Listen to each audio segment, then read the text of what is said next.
What's up, alphas? Hey, it's been a busy couple of weeks for me, so let me tell you what I've been up to that is game related. In preparation for 3.3, I went to my cable company and said, hey, I want a fresh modem. And so I got one. Then I upgraded my router to the Netgear X4S so I can get faster interwebs. I also bought some more storage, and I got an NVMe M.2 drive. But man, the drama. Stick around. I've heard from multiple people that if you want performance in Star Citizen, you have to go M.2. So, I bought one. But with my MSI Z97 Gaming 7 Mobo, it wasn't so simple. Yet before I get into that, let's check it out and see what's in the box. Alright, let's see what we're working with here. Wow. It's so tiny. That's half a terabyte? 3 times faster than an SSD? Wow. Actual speeds vary by manufacturer and compatibility. Of course, like Warwick Davis says, just because you're restricted in height doesn't mean that you're restricted in talent. Wow. Well done, Samsung. Yet because of my old Mobo, it wasn't that simple for me. And what I know about PCI Express lanes, you could stuff into a thimble and still have room for a fire truck. Yeah.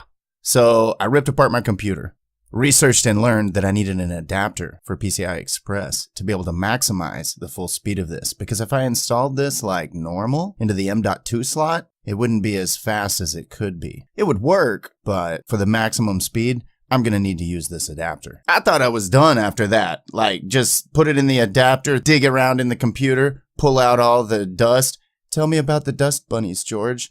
First world problems, you know, stuff like that. However, I actually had to unhook all of my drives, try to see if it would recognize that way. Maybe by putting Windows 7 on, because that's the OS I like, put that on the drive by itself. But no, it didn't work, so it didn't recognize it. So then I knew what I needed.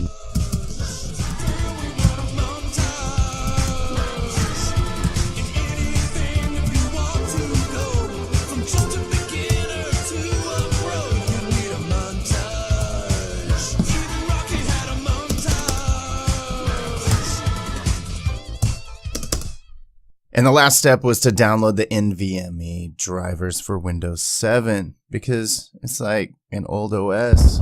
Yes. But apparently I had already downloaded them. I just never installed them.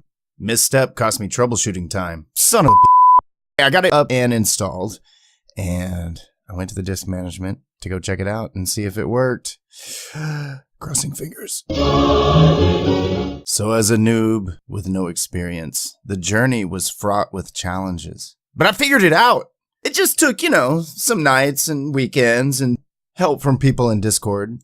And since I have integrity in what I do, I'm going to show you right now how to install the M.2 as a slave on an older motherboard.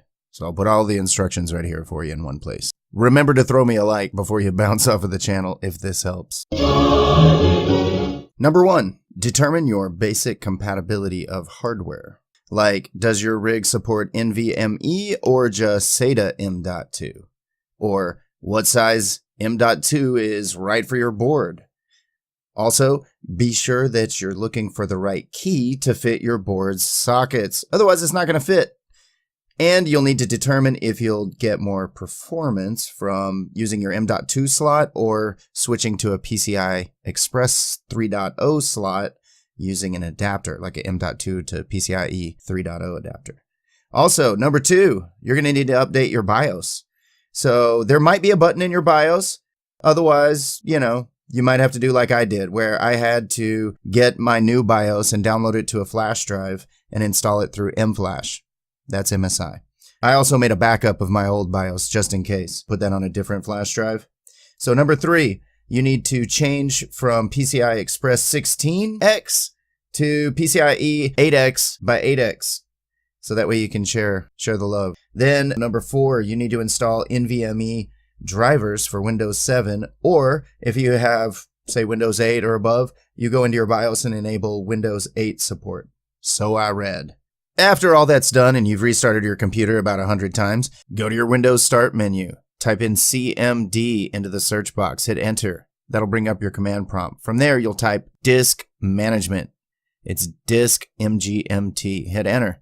And if you're lucky, cross your fingers, you should see a pop-up asking to initialize your disk. And from there, you can choose your partition style. After that, you're going to right-click in the unallocated space showing for your new drive and choose New Simple Volume. Then just follow the installation wizard. After that, open up your new M.2 drive, create a folder in there called Gaming, for example, and then jump on the RSI site, start downloading Star Citizen, get on Steam, get your best FPS games on there, because it's going to really help. Let me tell you how it helped me. I've only logged in for about 15 minutes, and here's what I noticed immediately. When I had an HDD, it would take about 3 minutes to log into the game. When I switched to an SSD back at 2 point whatever, load times were about 90 seconds. Okay, that's pretty standard. It's what it's been lately. Then I put in this M2 and it dropped it to 60 seconds. Actually, I got it in 54 seconds. The other thing is just from launching the game on the Delta patcher, my game now loads 43 seconds to get the game open and then under a minute once I hit to join the server. It's a big improvement. Also, I've heard that it's going to help with some of the choppiness and things like that. So I'm kind of excited to see how it goes when 3.3 live drops. Tell me in the comments, what do you think? Have you had these struggles? And if this video helped you, let me know. Also, throw me a like. Remember to subscribe for more content. And now that I've got this mess done, I can get back to bringing you your regularly scheduled programming.